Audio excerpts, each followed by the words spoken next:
yourself as well? Yes. There was a request that you do that. Okay. Yes. Okay. Welcome to this special webinar. My name is Dr. Stephen Sussman, and I am an associate professor of public administration at Barry University in Miami, and the co-founder of the Palm Beach Center for Democracy and Policy Research. Dr. Luis Fleischman and I, along with a team of dedicated colleagues, established the center as an outlet for the marketplace of ideas. The Palm Beach Center for Democracy and Policy Research is a nonpartisan public policy organization, a research center, and a think tank. We are a gathering of scholars, experts, and community stakeholders engaged in research and dialogue in an effort to create practical policy recommendations to current local, national, and international challenges. Therefore, the center encourages discussion and research from multiple perspectives. We believe that good policy is the result of reasonable dialogue and healthy debate. We believe in the marketplace of ideas. Thus, through publishing balanced articles and community engagement, the center aspires to provide a platform for critical thinking, analysis, and ideas to confront challenges that affect our world. Please visit our website at palmbeachdemocracy.org. Tonight, we are honored to have with us Wendy Sartory Link, the Supervisor of Elections for Palm Beach County. Wendy will discuss Florida's new election laws and their importance. On a personal note, Wendy was likely one of the very first people I met when I moved to Palm Beach County over 21 years ago. She was a community and business leader then, and she continues to make a difference in Palm Beach County and beyond.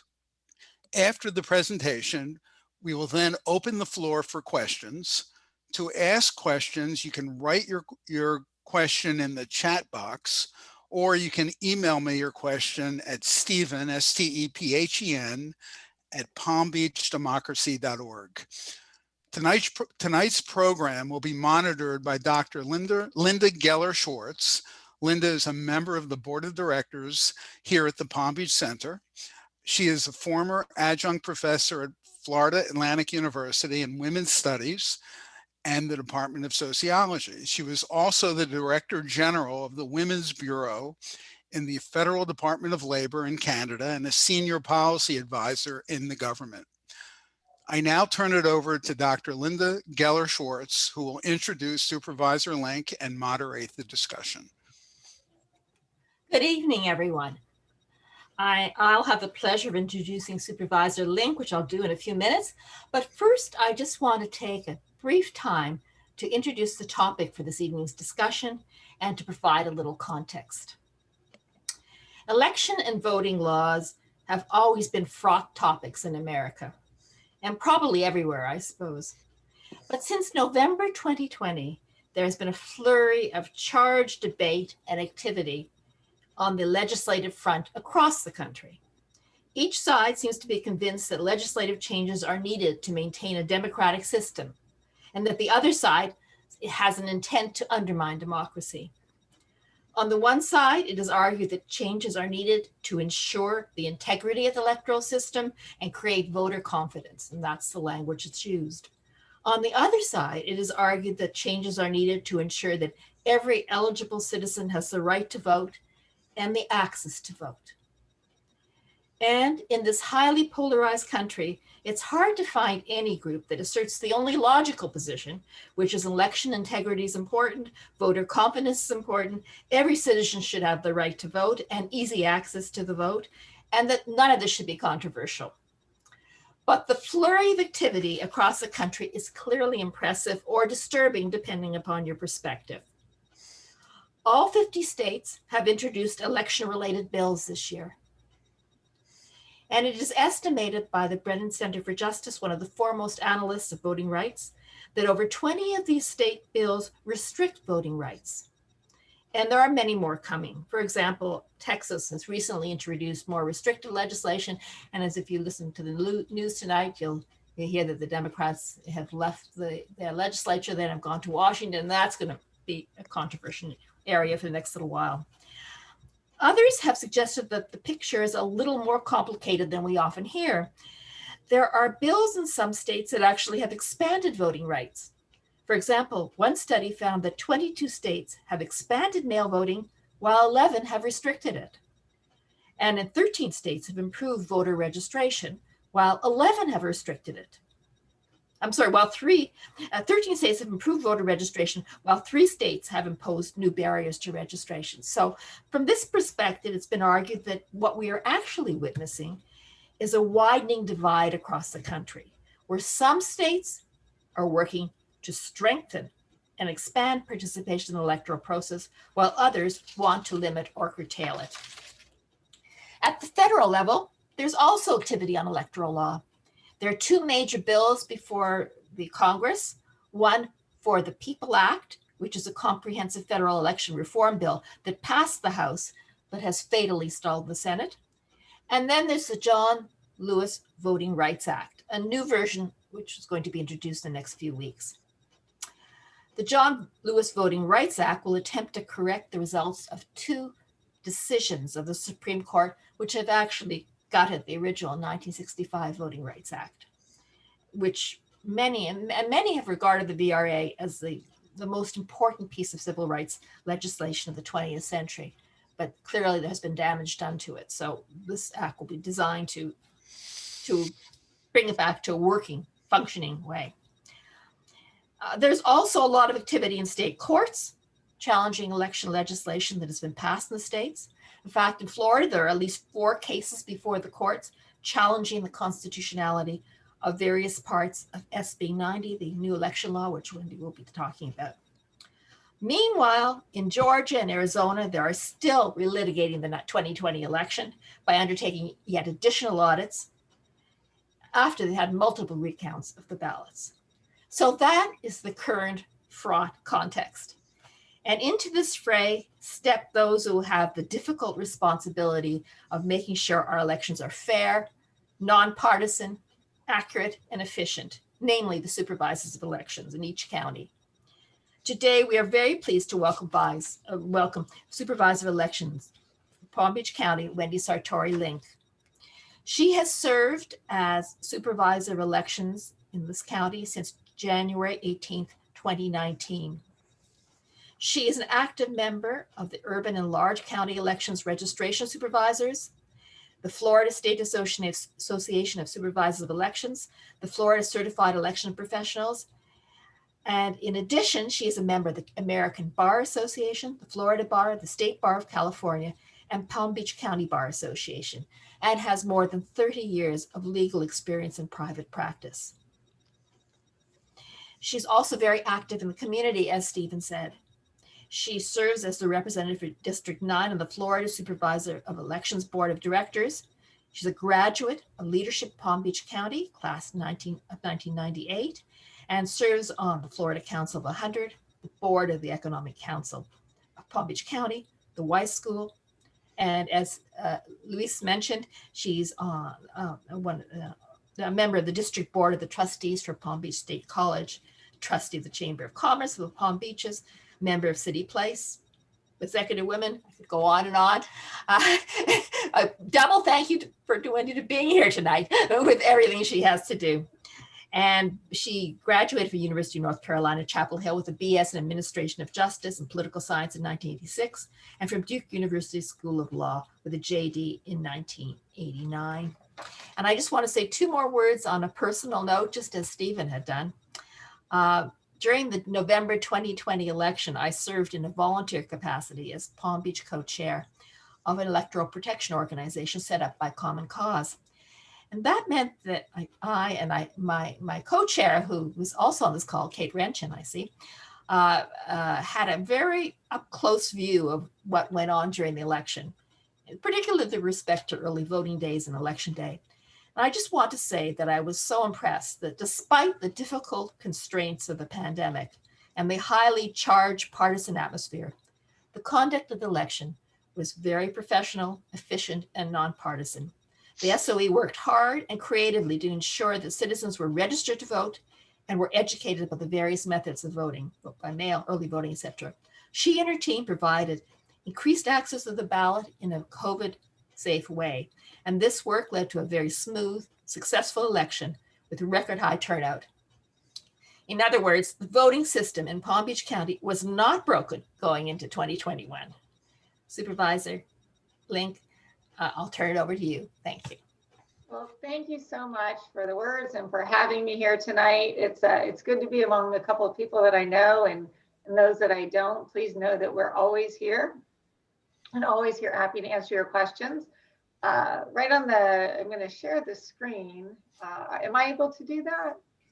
Wendy, I'll give you access right now.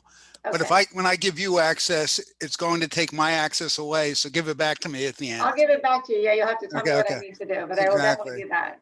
Okay, so here we go. Oh no, I just checked before and it allowed me to do it. Now it's not. So hang on. Okay. Well, you'll see when you get there. While Stephen's working on that, our first slide has what our motto is in our office. Okay. You're up. All right. So I'm gonna go here. And at the same time, while you're getting that ready, Wendy, I'd like to ask everyone if you can make your cameras dark or turn off your cameras. And two, if you'd like to see this in a larger frame, you can look at the speaker view. We have two views, speaker view and a view where you see everybody. Okay, Wendy, you're up. Are you able to see the slideshow that I have now? Does it show? No. No, it's not. You're not seeing that yet? No. Okay, have you shared your other screen? I did. Not share. Yeah, I think you have to share your other screen because you're still looking at your main screen, maybe. Is that because you said you have more than one screen? Right, but they're connected. If you go down to the bottom where you see share screen, do you see the green button? And it on the bottom of the Zoom. It's the green one that says share screen. Right. Yeah, that's what I'm on. And then you press on the picture that you want to show. Right. So I have share screen, and then I have. So there you go. I do that. Okay. Now it's working. Exactly. Right. So you're seeing that now? Correct. Yes. Okay. So you'll see here that it says we start with integrity, accountability, and service. That's our motto, and that's what everybody in my office, if you ask them, what are the three things we stand for? And we stand for a lot, but I tell them if we always act with integrity, and which is self-explanatory, accountability, meaning we're accountable to the voters, we're accountable to the candidates, we're accountable to each other, we're accountable to everybody who's not yet a voter, but that could be a voter. We've got to be accountable for the actions we take. People, we're in a job and they expect us to do it, and they expect us to do it well and do it right. And so we need to be accountable for that.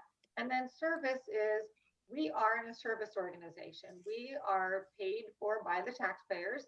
And again, we're only doing our job if we're serving them. And so we're very much in a service capacity. We understand that. And that's something that we're striving for. And it's something that we're really working to be out in the community. And we'll see a little bit about that. And in some ways, we're trying to walk the walk. Stephen, I don't know if you might not be able to see it since I took over your screen. It says 3 people have entered the waiting room for this meeting. Do you want me to do something? If you can let them in, click admit. Click admit. Waiting room. You see where it says admit? Admit all. Okay. Yeah. Okay. You're great, Wendy. Are they in? Okay. I'm sure they're in. All right. So hopefully those 3 people got in. All right. So I'm going to jump down now. All right. So this is just we were very fortunate. Palm Beach County had a really good year. And in addition to this, we won I think about 9 other awards for our communication that we did. And that was through some I forget what they're called even. I'm sorry, I don't even have them, but it was for our communication about what's happening in the political world. And so we won a number of things, particularly related to our vote by mail communications. And so we're really proud of that. But we try to be involved in our community. And something that was different this year for us is we really focused, because of the history in elections in general, plus in Palm Beach County, we really focused on our physical security and our cyber security. And so we, the Elections Assistance Commission, the EAC, they give out awards, and they only gave out 5 in the entire country. And so we were one of the 5 counties in the country that we received honorable mention for our innovations in cybersecurity and technology. So we're really proud of that. Something we really focused on, and it was great to be recognized for that. So we are really trying to, I think, turn things around and to be known for being in the forefront and for being responsible for what you're asking us to do. Very important to us that you all know how to reach us. So this is just to let you know we have a North County office. We have our elections, the Elections Voting Equipment Center is in Riviera Beach, right off I-95. We have a branch office out in Belle Glade, and then our main office is in West Palm, and then we also have a South County branch down in Delray. So always available, should be someplace close to serve you anytime. I know one thing you all asked us to talk about was specifically the elections laws. So in Florida, one of the things that's important for people to realize is we don't have a lot of, I don't have a lot of autonomy. So we can, within my office, I can make decisions on how we're going to spend our budget dollars, whether or not we're going to do outreach. You know, there are certain things that we can make decisions on, but for the most part, how we run the election is very, very dictated by the elections laws. So to that degree, we are a very ministerial office. So chapters 97 to 107 are going to cover almost all of the elections laws, including, as it shows here, the qualification and registration of electors, the registration of the office, the officers, the procedures. Oops, I need to do that. You know, how we deal with candidates, the voting methods that we're allowed to use, the procedures we can use, and then how we conduct the election and ascertain the results. Again, all of that is governed by Florida law. As was mentioned earlier with SB 90, we had a number of election law changes in 2021.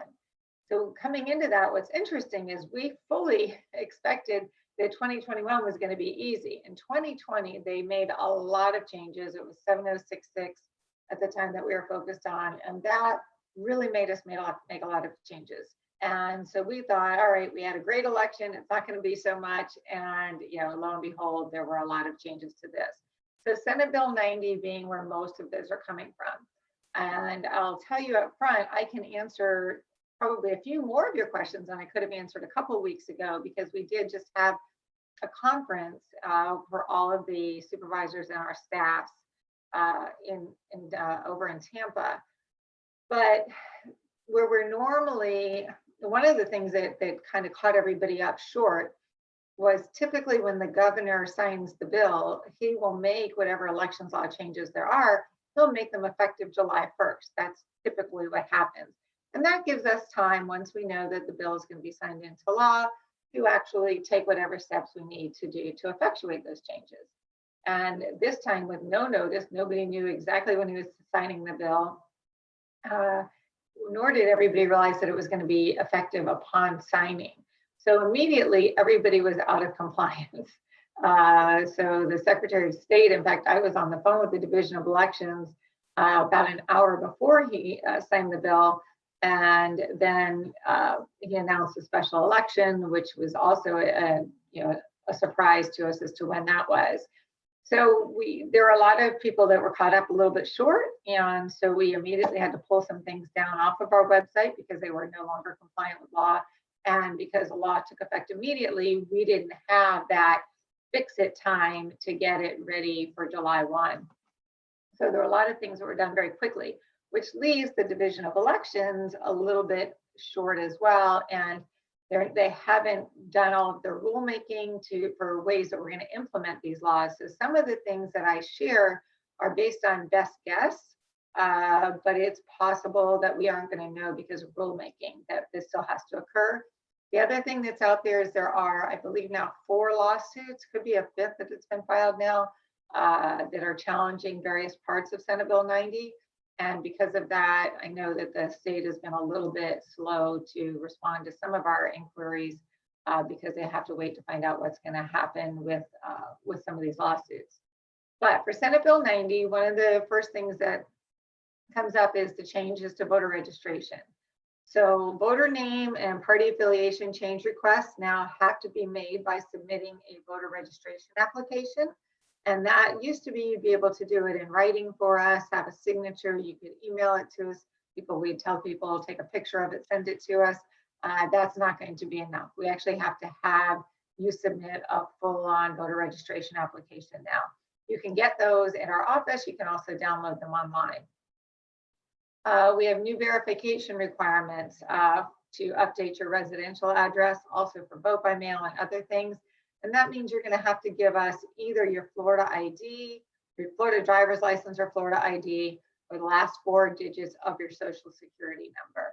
And what's key there is we have to be able to verify those. So at the time that you signed up and you registered to vote, you gave us one of those pieces of information. Most people, but not everybody. And so most of the time we're gonna have to go back to that. You probably don't remember what you gave us. So if you're on the phone with us or you're in person with us, and we'll be able, if it's something we can do over the phone, then we are gonna be, excuse me, I'm gonna stop and admit somebody here. All right. Then yeah, we're gonna have to get the proper forms from you. The application is back to its pre-Senate Bill 7066 form, which is the 2019 form, and that's related to felons. And there had been before, and what's back now, so what's old is new and new is old, is it simply says, I affirm I'm not a convicted felon, or if I am, my right to vote has been restored. And so I'm going to check that box, you're going to check that box, as well as somebody who had been previously convicted but has had their rights restored. We're all checking the same box. So last year, one of the things that later in 2019, a bill was passed that said there were going to be 3 boxes on the voter registration form. And when they had those 3 boxes, one of the things we found, so we always had it available, but we always had available and took with us probably even more what we called the old form, which is again the current form. And that's because previously convicted felons, they don't want to share that information. They wanted that was just another way of marking them. And while there were some protections, and I'm going to put that in a big quotes, so that when we were doing public records requests, you wouldn't have that information. The irony of it is we would share everything unless you check that box. If you check that box, we would just simply say that it was protected. It wasn't something we would divulge under public records laws. Well, us saying that effectively told you what was going on. So it wasn't a good system. So now they have gone back to this form, and the provision that was in the law that protected that is gone now. But where I think some groups have taken that as, oh, they've taken that protection away. Really, it's no longer necessary because those 3 boxes don't exist. Okay. Changes to vote by mail. These are going to be your biggest issues with Senate Bill 90, some of them. The existing all election vote by mail requests that we currently have on file are all going to be valid through the end of 2022. So as soon as we finish the November election. What's important about that is a lot of people are aware of that because there had been earlier, there were provisions of the bill that said that all vote by mail was going to be effectively wiped out. And that's going to be wiped out, and that we're going to now have to start all over. Well, they were able to change that toward the end. So if you had something on file, it may before had been good through 2024. With the law now, it's only going to be good through 2022.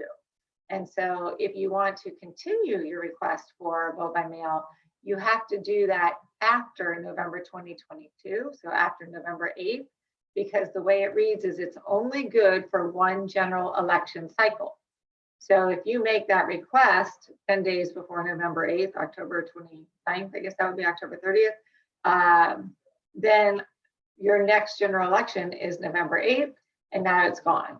So it's not good for 2 years. A lot of people mistakenly say, oh, it's good for 2 years. It's not. It's only good till the next general election, whenever that is.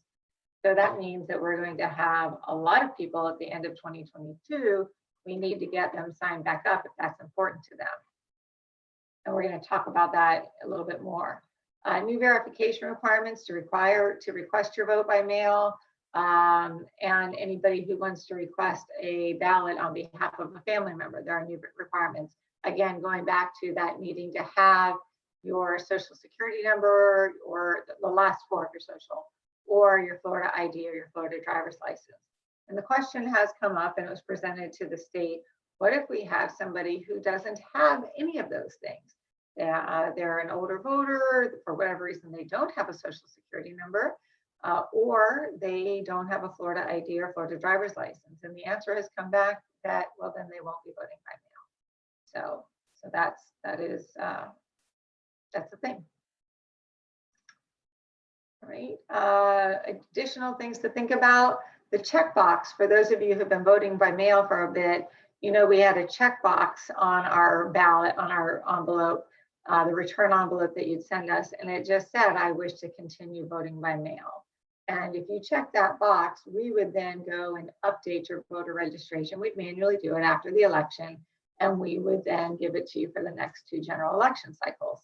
We're no longer allowed to have that checkbox because, again, if we did have that checkbox, we'd also have to ask you to give us your social security number or your Florida driver's license. And obviously, because you already have your signature on that, you're not going to want to provide that information out in the public.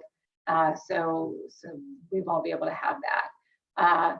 New restrictions are also going to limit the availability of the mail ballot drop boxes. Good news is it's a lot better than it started off. I was actually the co-chair. I chaired with another woman the task force for the Supervisors of Elections to fight this provision. The initial draft of the bill took away all ballot drop boxes. And the answer was, it's vote by mail. If you want to vote by mail, then put it in a mailbox. And so we had to explain that if you do that, you're going to lose a lot of people. Some people don't trust the mail. Some people are just not comfortable. They want to bring it and put it in the box where they're more secure. Some people are going to run out of time for whatever reason. And people have a lot of different reasons why they're not going to vote till as it gets closer to the election. When that happens, then it's going to be, we may, who knows how long the mail service may take, and it may arrive to us after the election, because all mail ballots do have to be in our office no later than 7 p.m. on election night. So if it arrives the next day, even if it's been postmarked in advance, there's nothing we can do about that. The only exception to that I'll mention is UOCAVA, and those are our overseas, military and overseas voters. Those voters, not in every election, but in certain elections, are able, as long as it's been postmarked by the election day, those do have 10 days to arrive to us. So that's why sometimes you'll see those numbers continue to change over the next, the 10 days following the election. And that's because we will get some stragglers in for 10 days that are coming from overseas.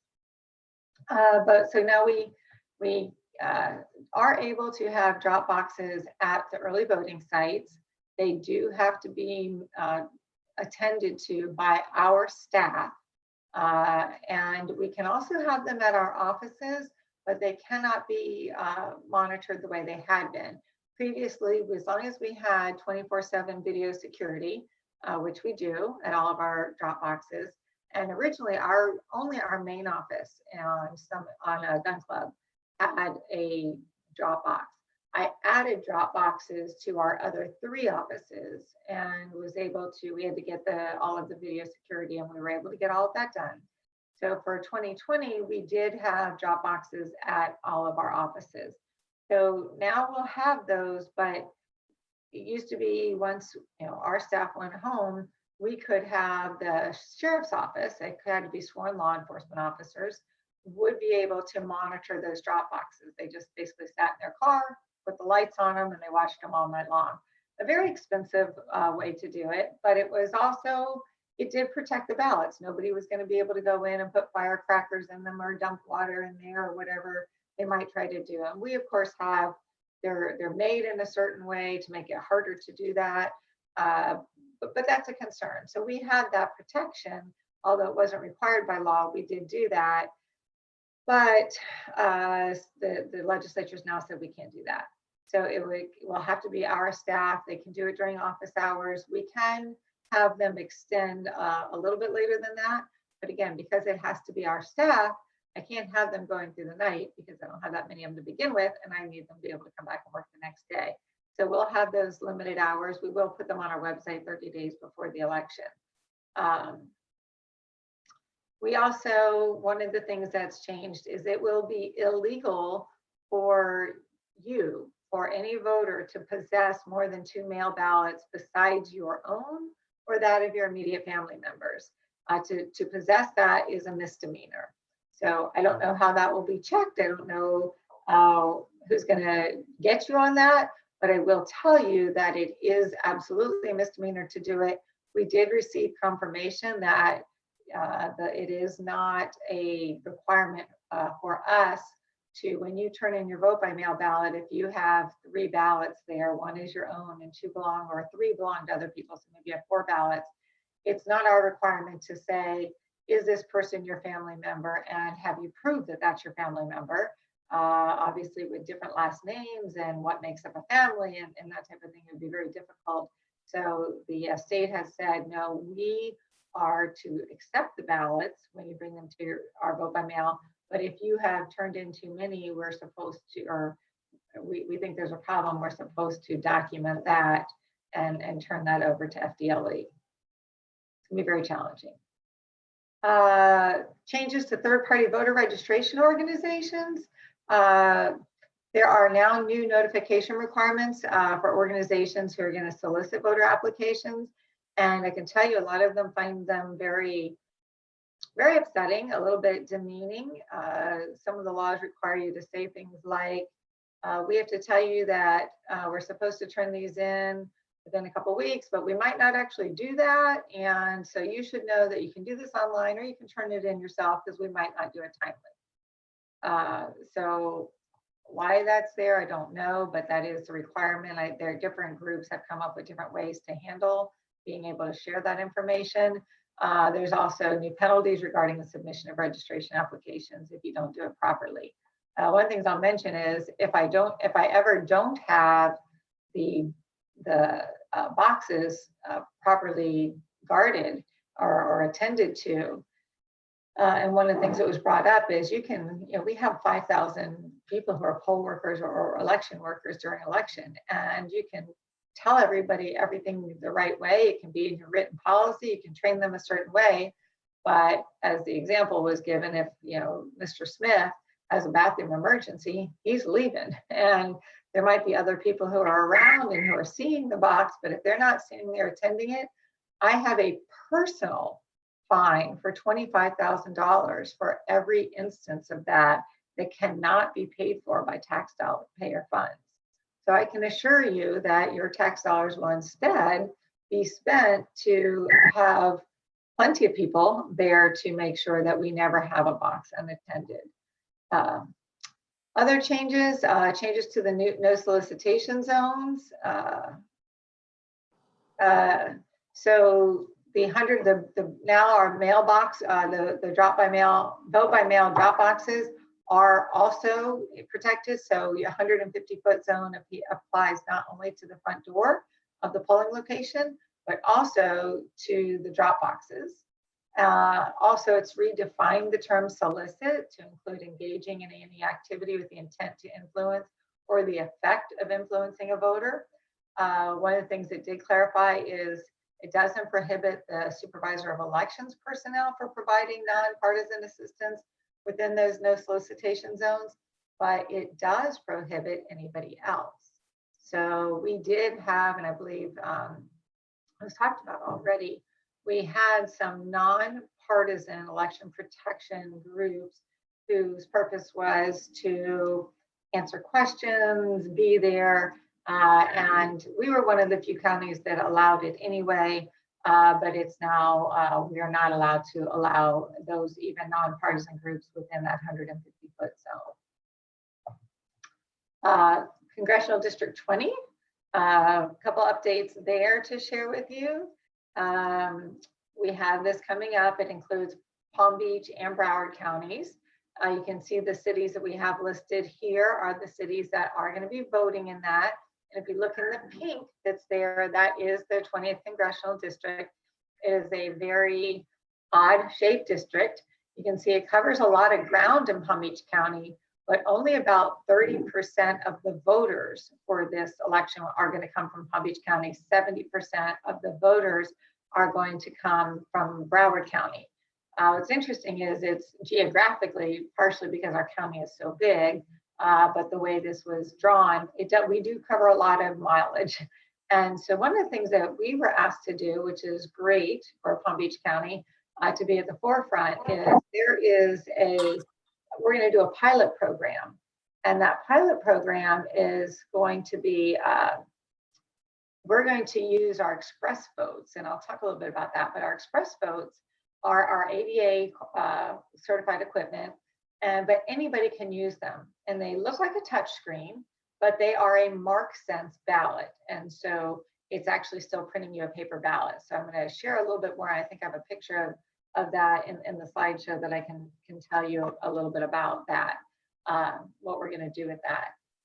So I'll jump right now. Special election, our dates you can see here, qualifying dates are the 9th and the 10th of August. You've got your deadline to register October 4th. Early voting dates are going to be October 23rd to the 31st. All of our early voting, as well as Broward's, will be open 10 a.m. to 7 p.m. Election day being the 2nd. Then when we get into the general election, you've got to get registered by December 13th. Early voting, looking forward to you all joining us on January 1st. Early voting will begin New Year's Day. Again, by statute, we have to begin 10 days before the election. So it will be the 1st through the 9th. And then again, 10 to 7, and with election day being January 11th. Something that's interesting is voting trends in Palm Beach County are you can see how we've gone from 2016, 2018 to 2020 with our vote by mail. So looking at projections, we already passed our 5-year projection that we had put forward in 2019. We passed it already in 2020. So question is, how much of that was COVID related? How much of that is the fact that we now pay for prepaid postage, or at least we have been in my budget, and the county's asked us to cut it very significantly. So we're still playing that dance. I'm hoping we can continue with prepaid postage. I'd like to, but not sure if we're going to get that funded or not this year. But we're not sure what's been behind the move completely for vote by mail, so we're not sure whether that's going to continue. Something I wanted to come show you though is it's a little different than the state. So in Florida, averaging the 3 elections, we voted 50% by mail. As the state, they voted 44%. Our election day voting was not significantly different for the general, but our vote by mail took up more than our early voting. And so I thought that was interesting trends to share with you. A couple office updates. Again, tracking your mail ballot. If you go onto our website, which is votepalmbeach.gov, actually different. It had been pbcelections.org. Don't worry, if you go to pbcelections.org, you go to the old one, it's still gonna just go right to votepalmbeach.gov, but we've done that because it's more secure and it will let everybody know that this is the official website. So you can track your ballot. It will tell you that we have your request, that it's a valid request. It'll tell you the date we sent it. It'll tell you that we've received it, and then it'll tell you that we've counted it. You can also go on for early voting to check what our location wait time is at each location. Of course, we want you to be poll workers. We're always looking for great poll workers, and you can get that form from there too. And then, as I mentioned, we have our security. This is what I wanted to share with you, the Express Vote pilot program. And so for CD20, we are going to, just for early voting only, we're going to be using our express votes for all of our voting for early voting. And so what that does is when we had the Democratic Party and the Republican Party both come into the office, we shared this with them, we had them do it. Both of them were very much in favor of it. It saves us a couple of things. One is it saves on the cost of consumables. It also saves time in your check-in. Right now, when you check in, if we have a 2-page ballot, it takes us, when you're doing early voting, because we have to print ballots on demand, takes us about 50 seconds to do that, 50 seconds. And so if we're going to be, if we're just instead printing for you your express vote card, that takes us 3 seconds. So when we have all those huge long lines and we're trying to move people through faster, that 3-second versus the 50 seconds is really going to help us. Then you're going to go over, you put your ballot into your express vote. It's going to, you can do it audio and visual. It's English, Spanish, and Creole. It also has Braille. It also has the ability for the puffer. It will not allow you to overvote. And excuse me, I think that's really important. And it also is very helpful if we get into a recount situation, because there's no voter intent question. We know exactly how you voted.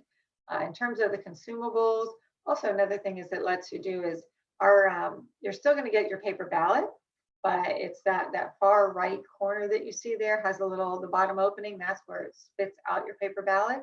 And that, the machine, when you take that over to tally it to the DS200, that can hold about 10,000 of those cards. It can only hold 3,000 to 4,000 of the paper ballots.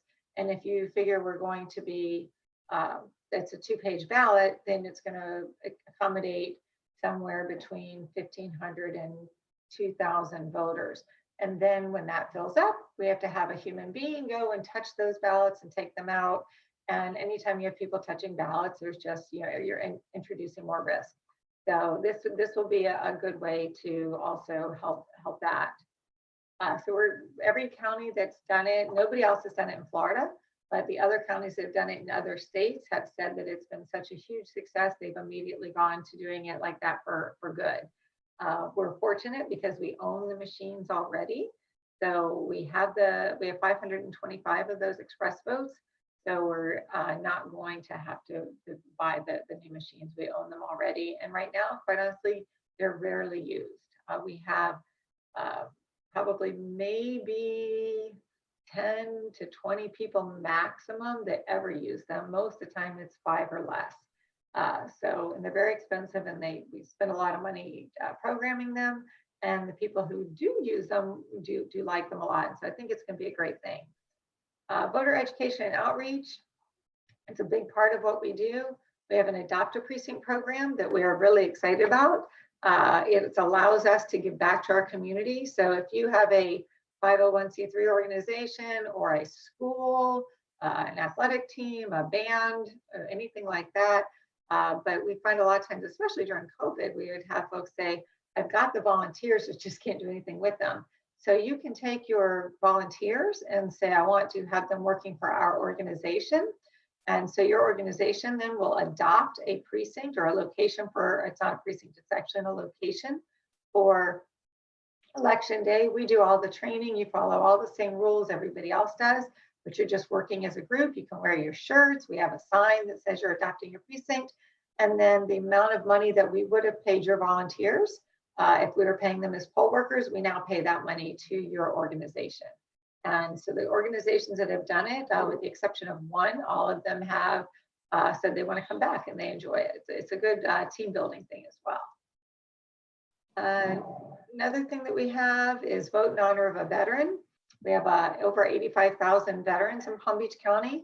And so one of the things that we do is when we go to the schools, we take information about those veterans who have shared it with us. And we say, your right to vote wasn't earned, it wasn't free. It was earned by somebody and many times with their life. And so we have a wall of honor that we have a scrolling wall on a TV screen in our office. And then we also have a spot on our website where we have reached out to veterans in Palm Beach County. If people have any contact with Palm Beach County, and they're all really proud. They give us information about themselves, as much or as little as they want to share. Most of them will give us a current picture of themselves, as well as a picture of them in uniform, tell us what branch of the service they're in, and then we will, like I said, we take little cards, we make cards out of that, and we take them and we ask them, when you go to vote, would you, consider voting in honor of a veteran? And so we will actually have a sticker that when you get your I voted sticker, you can choose to get one that says I voted in honor of a veteran, and you put that person's name on there. So if any of you know any veterans or you are veterans, we ask you to go to our website and get that information to us so that we can honor you as well. Okay. Our high school and university programs, our outreach, we work very closely with Palm Beach County School District. We worked with them on the National Voter Registration Day. We also do a week-long educational events. This year, we're going to have an I voted sticker contest that'll come through the schools. We'll have people have the opportunity to design I voted, future voter, first time voter, different stickers. We have the FSC, stands for Florida Supervisor of Elections, and we have a scholarship, and we did last year have a Palm Beach County resident win that scholarship. So it's very exciting. We have also volunteered to take all of our voting equipment, and if any high school or university would like us to, we will run their student government, their homecoming, their prom, whatever it is that they've got. We'll run their election for them. We'll create the ballot, we'll bring it in, we'll bring in our voting equipment, and the students will then, in a very easy, non-confrontational, non-threatening environment, have the opportunity to use our equipment, with the thought being that if they're comfortable with it, they may be more likely to come vote. So it also gives us a chance to talk to them, and of course we do the voter registration at the same time. We have a volunteer task force at our office, which we're recently started, that we're really proud of, because we're always going out to groups and asking them to help us. Will you please give us poll workers? Will you please put this information out? Will you please help us register people to vote? Will you let us register people to vote at your group? Whatever it is, we felt like we're always asking groups to help us do our job. So we wanted to give that back. So we have people who've done Paint Your Heart Out, Habitat for Humanity. We've done beach cleanups. We've worked for Red Apple Supplies for the school district. And so we're going to be doing that year round, where our staff is going to go volunteer our time at other groups. And we can also give them information that they'd like us to do. Let us know, and we'll jump onto that. And of course, we want you to sign up for our monthly newsletter, email updates, anything you'd like, so that we can continue to get information to you. And anytime that you have questions, of course, you can email us and we'll be happy to answer those. And with that, I'll turn it back over. Stephen, I'll figure out how to unshare my screen. I can reclaim host. You can, okay. Okay, I did. Wendy, thank you so much. I'll turn it back over to Linda, actually. Okay. Stephen, have you gotten any in your email, any questions? No. Okay, all right, then we'll just do it this way. If anybody has any questions, please put them into the chat. I have some things I'll raise now while you're doing that. We have a few minutes, so let's see what we can do. I have a couple questions. For example, the ID issue, which will be a bit of a problem, I think, which you've recognized it will be. Do we have any idea how many people in Palm Beach County who are voters or have voted in the past who don't have the requisite ID? Do we know that yet? We do. We actually have, we know we currently have over 60,000 people who we don't have either a social security number or a voter's ID. And so some of those just didn't give that information. We have some that, when they register to vote, and we know that almost everybody today should have one, and we'll get something that the voter puts, I don't have either of these. And then we'll get information back from the state that in fact they do. They've just chosen not to give it to us, which isn't permissible. Actually, if you want to register to vote, you have to give that. So we're going to be going through that process, working with the DMV, trying to check people's driver's licenses, trying to get that information so that we can have as much on our files as we can to make it possible.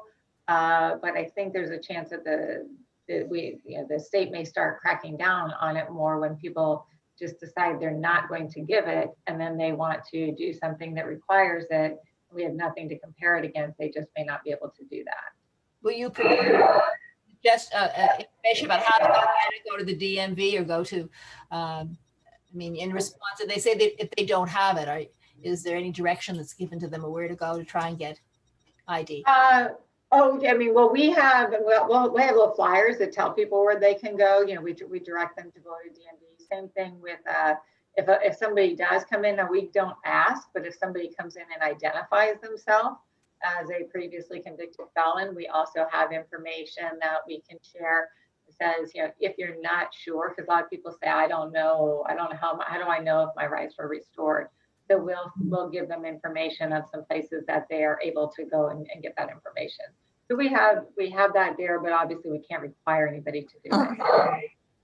We have a question here. Do you know what percent of voters historically re-up for vote by mail via the now eliminated check this box?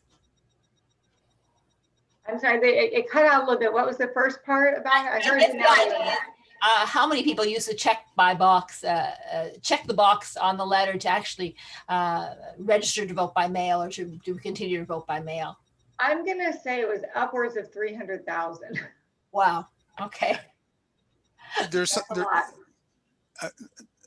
Linda, there's some questions above that one as well. Yeah, I was going to come back to that, but I wanted to do one more kind of statistic related thing.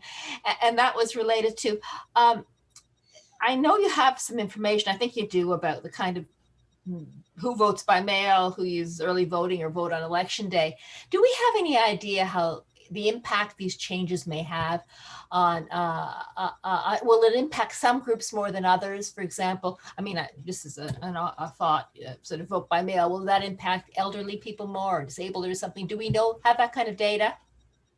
We don't, because we don't get that sort of demographic when we do the vote by mail. One of the things that I did mention, because it really wasn't particular to the questions you all had asked, but I will tell you is we are also going to be offering, we're going to try to do it for the election, for the special election. So our goal is to roll this out for special election.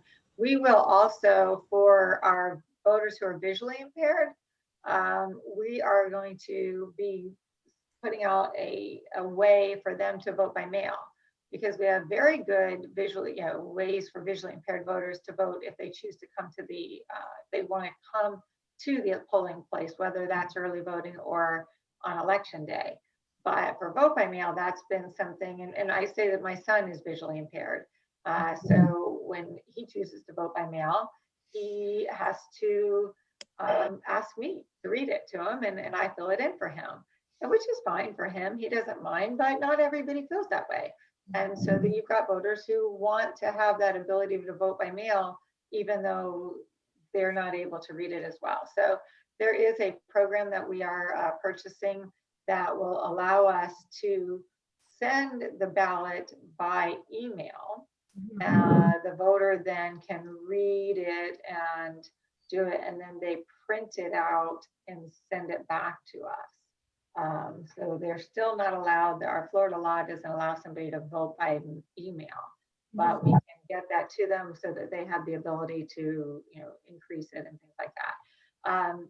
So we don't know how it's, in terms of affecting voters with disabilities or elderly.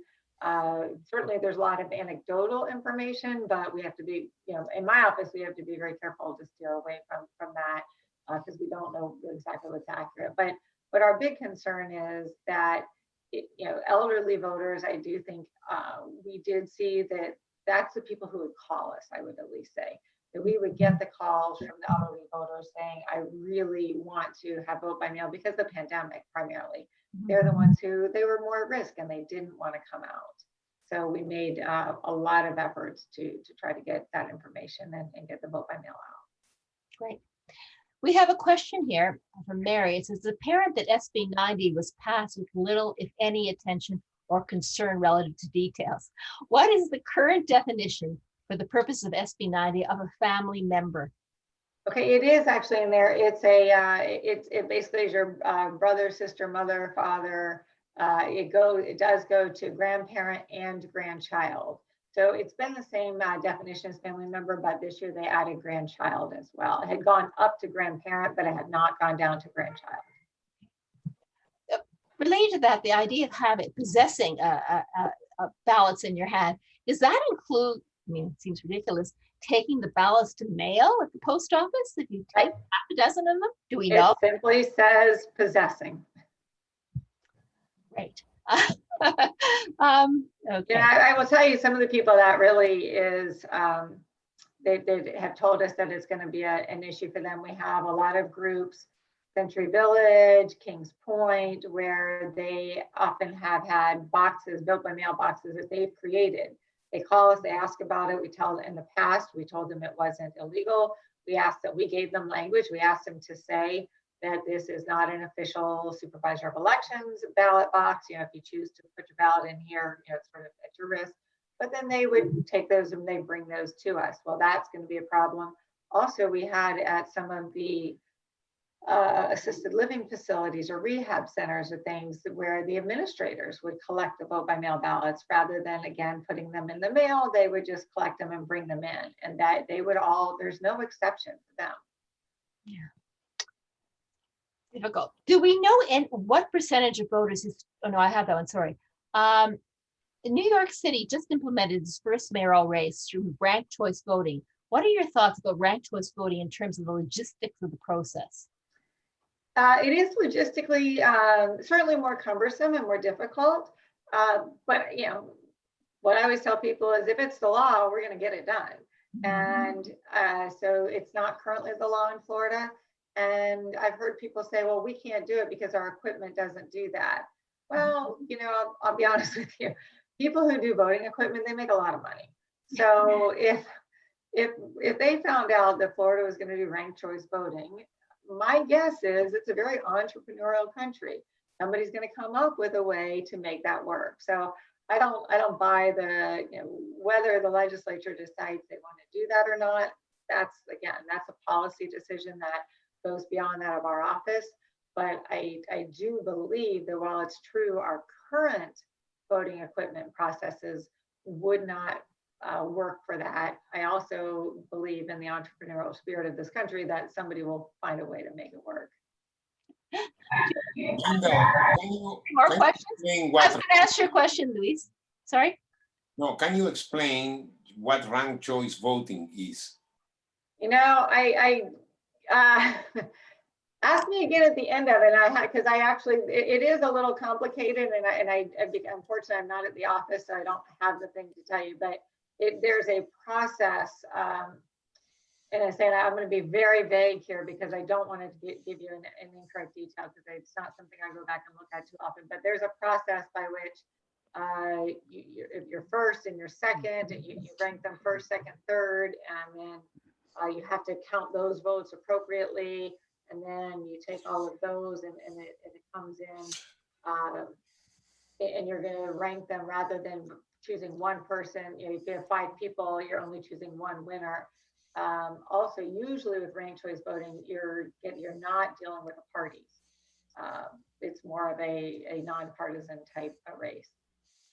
If I can just jump, if I can jump in for a second, that's a good explanation. But I believe there are countries, I could be wrong, there are countries that use this sort of voting process.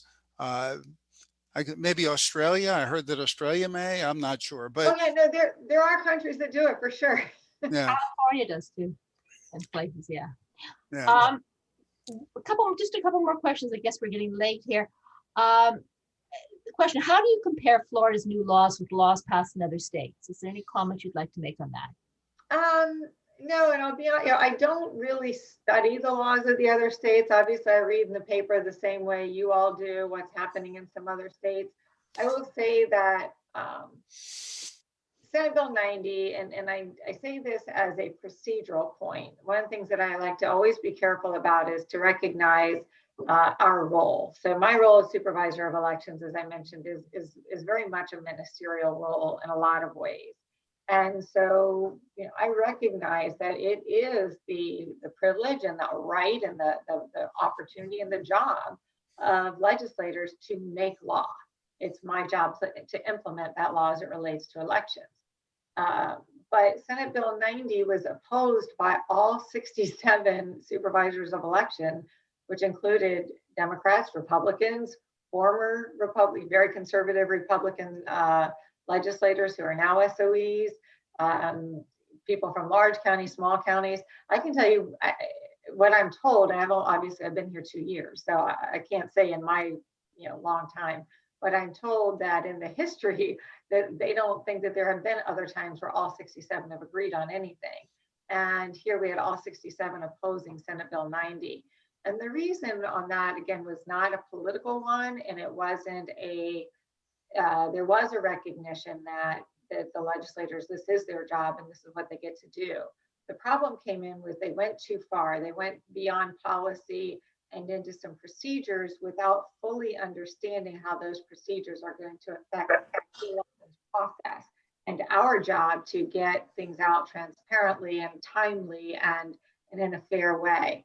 And so that's where that comes from. But I will say prior to that, Florida has really enjoyed over the last number of years, and thanks to the legislature, an excellent vote by mail system. And I think that has really helped us in Florida.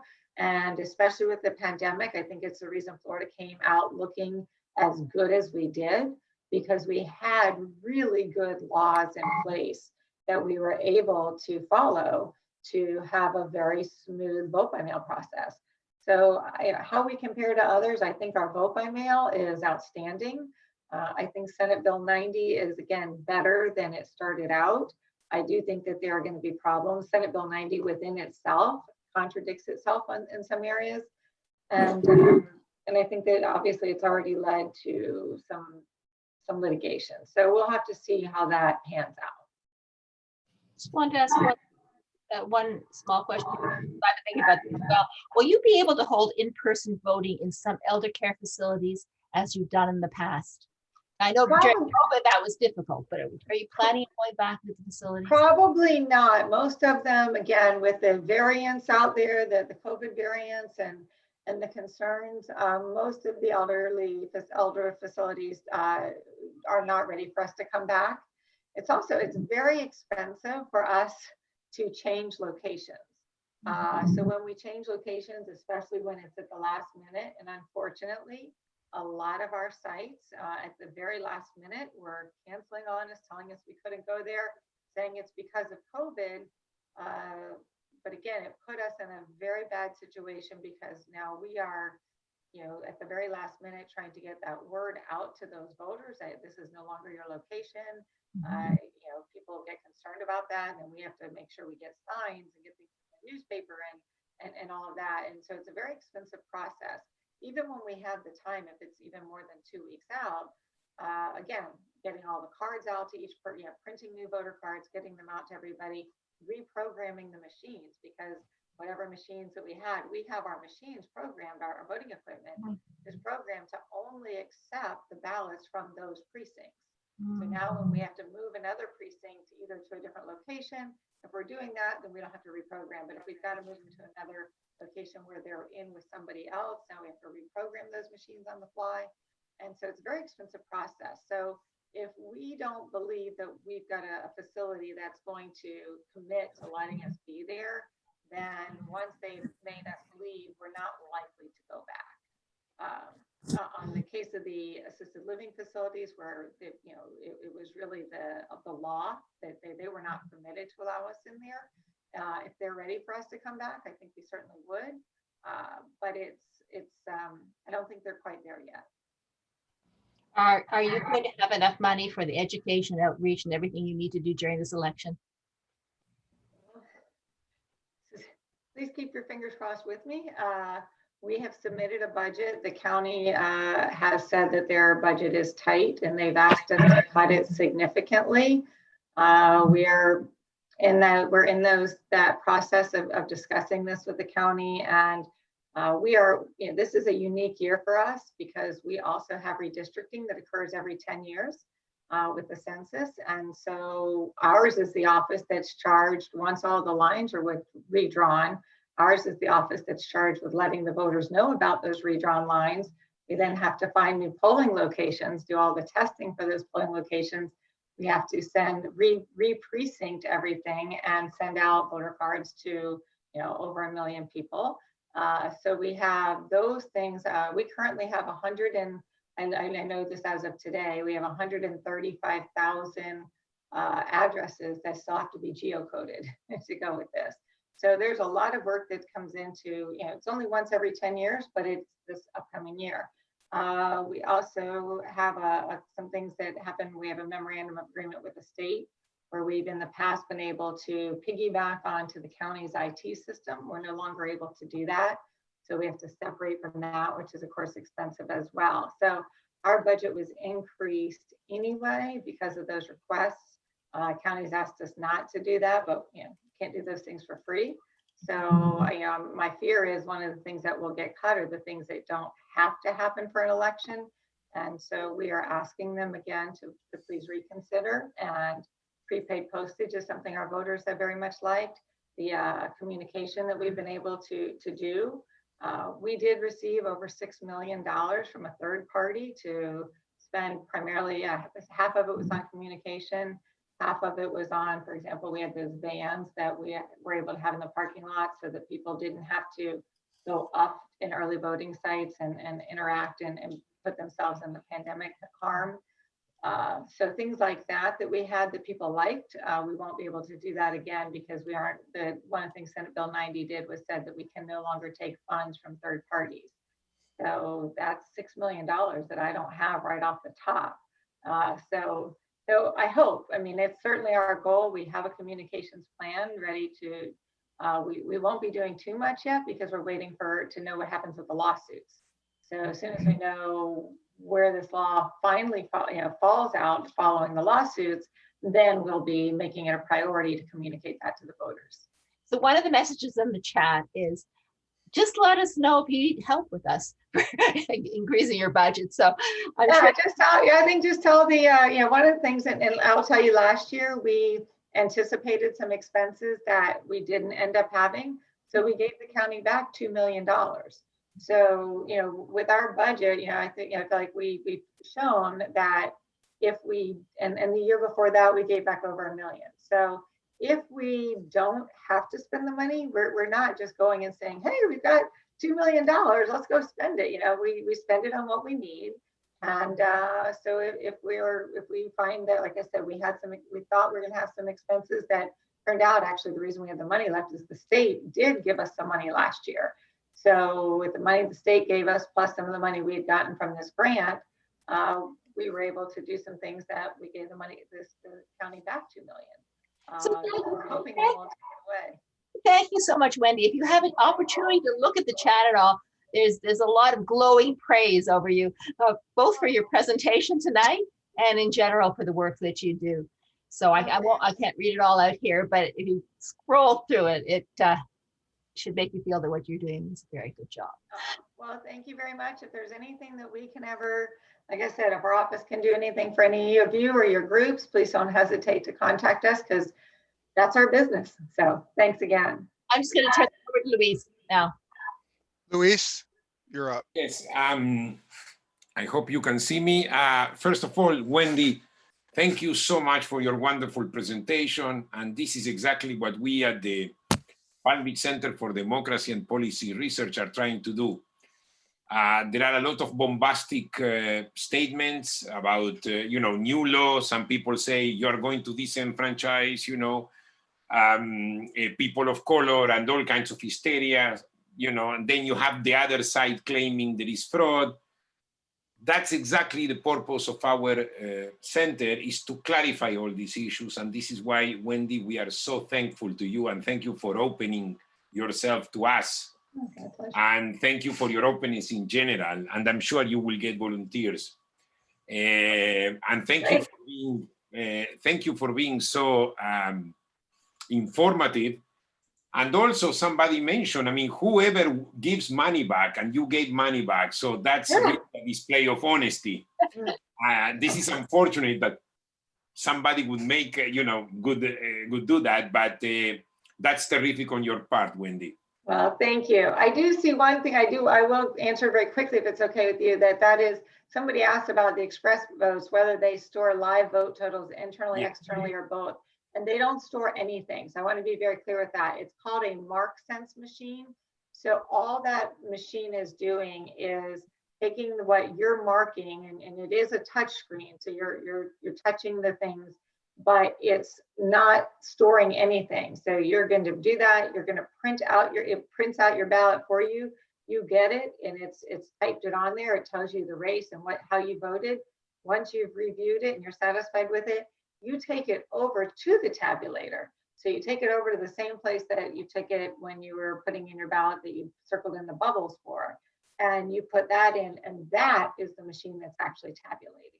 So the express vote machines don't tabulate at all. They're only marking a ballot. So they're not tabulators. So just to be clear, here in Florida.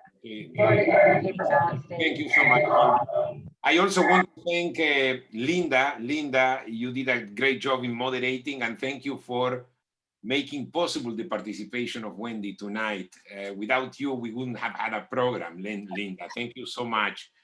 Thanks to Alison Novoa for being so helpful to us in securing your participation. Finally, I want to say another thing I will repeat, I will emphasize again that this is the Palm Beach Center for Democracy and Policy Research. We deal with issues that are domestic and also international. You know, we have dealt with the Middle East, with Latin America. We have dealt with the problem of pharmaceuticals, with the problem of China, our trade with China, all kinds of issues, and we try to deal them with as much objectivity as possible. There will be other programs coming up, and we will announce them. One thing I want to say, the Center for Democracy and Policy Research is a 501c nonprofit. It doesn't have employees. The only person getting a contract, I would say some money, is the person who actually maintains the website. It's an outside contractor. Nobody gets any money. But in order to continue with these wonderful programs, we obviously are in need of money. So if you wish to make a donation, you can go to our website, www.palmbeachdemocracy.org, and you can hit the bottom donation, and you will be able to make a donation. So without further ado, I want to thank my colleague, Steve Sussman, for the introduction, and I will see you at the next program. And I also want to thank the audience for participating tonight. We had over 30 participants tonight, attendees, and so I want to thank them as well. Thank you all. Thank you, Wendy. Thank you, Linda. Thank you, Andy. Good night. And good to see you, Wendy. It's great seeing you too. Thanks so much. Bye-bye now. Bye. Bye-bye.